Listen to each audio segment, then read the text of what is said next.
ভারত অবশেষে প্রকাশ করল তার প্রথম পূর্ণাঙ্গ অ্যান্টি টেরোরিজম পলিসি প্রহার।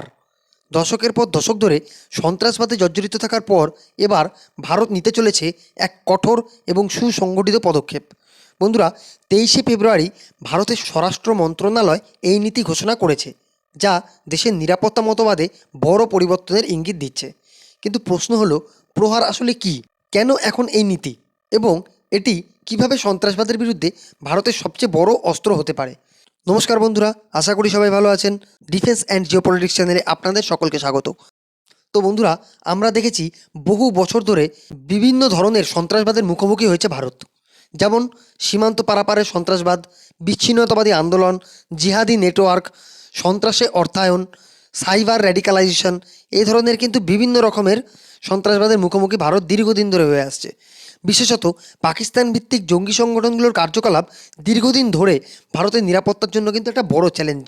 আমরা যদি একটু পিছনের দিকে যাই, দেখুন উরি, পুলওয়ামা, মুম্বাই, এই হামলাগুলো ভারতের নিরাপত্তা ব্যবস্থাকে কিন্তু নতুন করে ভাবাতে বাধ্য করেছে। এই প্রেক্ষাপটেই ভারত আনতে চলেছে প্রহার নীতি, একটি সমন্বিত বহুস্তরীয় সন্ত্রাস দমন নীতি। প্রহার কিন্তু শুধু একটি নাম নয়, এটি একটি স্ট্র্যাটেজি। এই শব্দের প্রতিটি অক্ষর একটি নির্দিষ্ট পরিকল্পনার প্রতীক। এটি এমন একটি নীতি যা প্রতিরোধ থেকে প্রতিশোধ পর্যন্ত পুরো সন্ত্রাসবাদী কাঠামোকে একত্রিত করবে। আমরা যদি প্রহারের পুরো অর্থটা দেখি, দেখুন, পি ফর প্রিভেনশন, অর্থাৎ প্রতিরোধ। সন্ত্রাসবাদ ঘটার আগেই তাকে রোধ করা, গোয়েন্দা তথ্য সংগ্রহ, সন্দেহজনক কার্যকলাপ পর্যবেক্ষণ, সীমান্ত নজরদারি বাড়ানো, এই ধরনের পদক্ষেপের মাধ্যমে আমরা সন্ত্রাসবাদ ঘটার আগেই কিন্তু তা রোধ করতে পারবো। এখানে প্রধানত লক্ষ্য হলো হামলা ঘটার আগেই সেটাকে ব্যর্থ করে দেওয়া। দ্বিতীয় শব্দ আর, অর্থাৎ রেসপন্স বা দ্রুত প্রতিক্রিয়া। যদি কোনো আতঙ্কবাদী হামলা হয়, তাহলে হামলার সাথে সাথেই শক্ত প্রতিক্রিয়া দেখানো, যেমন বিশেষ বাহিনী মোতায়েন, দ্রুত উদ্ধার অভিযান, ক্ষয়ক্ষতি কমানো। তৃতীয় শব্দ এ, এর অর্থ অ্যাকশন এগেনস্ট টেরর নেটওয়ার্কস, অর্থাৎ সন্ত্রাসী সংগঠন ও তাদের নেটওয়ার্ককে ধ্বংস করা। আর এই কাজ করতে গেলে সন্ত্রাসবাদী নেটওয়ার্কের লিডারদেরকে টার্গেট করা, ট্রেনিং ক্যাম্প ধ্বংস করা, লজিস্টিক চেইন ভেঙে দেওয়া, এই ধরনের কাজগুলোর উপরে ভারত এরপর থেকে গুরুত্ব দেবে। পরবর্তী ওয়ার্ড এইচ, অর্থাৎ হলিস্টিক অ্যাপ্রোচ। শুধু সামরিক নয়, সামাজিক, অর্থনৈতিক, কূটনৈতিক দৃষ্টিভঙ্গিও এই ক্ষেত্রে গুরুত্বপূর্ণ হয়ে দাঁড়াচ্ছে। কারণ সন্ত্রাসবাদ কিন্তু শুধু বন্দুক দিয়ে তৈরি হয় না, তৈরি হয় মতাদর্শ থেকে।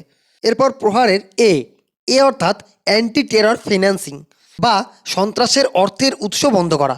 কারণ আমরা দেখেছি বন্ধুরা, সন্ত্রাসবাদ গোষ্ঠীগুলি কিন্তু বিভিন্ন নেটওয়ার্ক থেকে তারা হাওলার মাধ্যমে টাকা পায়। অর্থাৎ এই হাওলা নেটওয়ার্ক ভাঙতে হবে এবং সন্দেহজনক লেনদেনে নজরদারি রাখতে হবে। পাশাপাশি আন্তর্জাতিক সহযোগিতা কিন্তু এই ক্ষেত্রে ভারতের প্রয়োজন হবে। এর পরের শব্দ এ, অর্থাৎ অ্যাওয়ারনেস এবং কাউন্টার র্যাডিকালাইজেশন। এর মানে বোঝায় যুব সমাজকে উগ্রপন্থা থেকে দূরে রাখা। বন্ধুরা, বিভিন্ন মৌলবাদী গোষ্ঠীগুলি ধর্মের নামে যুব সমাজের ব্রেন ওয়াশ করছে। ফলে অনলাইন নজরদারি, শিক্ষামূলক প্রচার, ডি র্যাডিকালাইজেশন প্রোগ্রাম, এই ধরনের প্রজেক্টের উপরে ভারত এরপর থেকে গুরুত্ব দেবে। এর পরের শব্দ রেজিলিয়েন্স, অর্থাৎ সহনশীলতা ও পুনর্গঠন।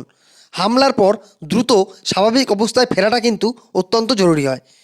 সে কারণে জরুরি অবকাঠামো প্রস্তুত রাখা, নাগরিকদের সুরক্ষা প্রশিক্ষণ, পুনর্বাসন ব্যবস্থা ইত্যাদি বিষয়গুলো ভালো করে ফলো রাখতে হবে। দেখুন, এই নীতি ভারতের নিরাপত্তা দর্শনে বড় পরিবর্তন আনতে পারে। আগে ভারত প্রধানত প্রতিক্রিয়ামূলক ছিল, এখন এই প্রহার নীতির ফলে ভারত প্রোঅ্যাক্টিভ হয়ে যাবে। এটি শুধু দেশের অভ্যন্তরেই নয়, আন্তর্জাতিক ক্ষেত্রেও ভারতের অবস্থানকে শক্তিশালী করবে। প্রহার শুধু একটি নীতি নয়, এটি ভারতের বার্তা। সন্ত্রাসের বিরুদ্ধে শূন্য সহনশীলতা, নিরাপত্তায় নতুন যুগ এবং শক্তিশালী ভারতের প্রতিশ্রুতি। আপনার মতে এই নীতি কি সত্যিই সন্ত্রাসবাদ নির্মূল করতে পারবে? কমেন্টে জানাতে ভুলবেন না। ধন্যবাদ।